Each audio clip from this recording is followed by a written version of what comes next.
risk of losing democracy itself.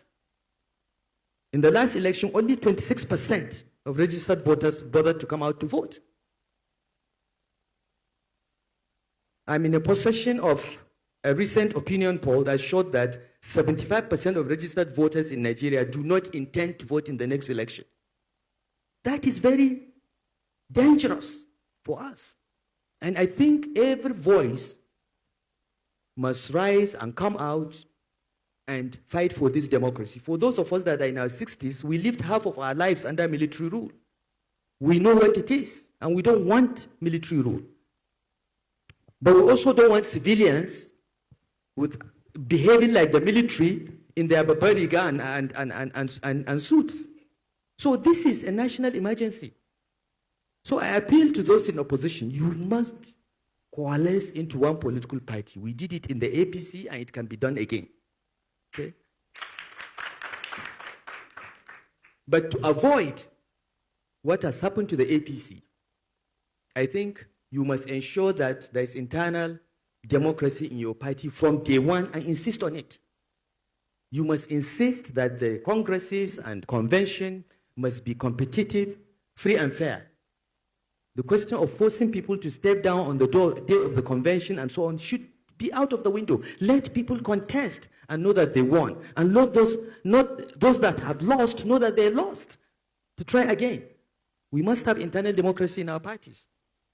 And I think, and I found this out when I went back to Kaduna to contest for governor, I realized that the most important qualification for being a political stakeholder, at least in Kaduna State, was to be an illiterate. You are an illiterate, but you are very, very cunning. That's political stakeholder. We have to change it.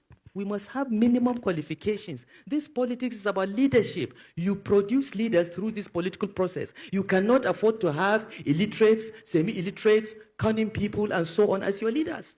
You will end up with what we have. So the parties must have a standard. The Constitution may say, okay, the Constitution may say that if you have a secondary school certificate or you've attended secondary school, you can be president. Yeah, that's the minimum. But it doesn't mean that the parties cannot have a standard higher than that for the leadership of the parties.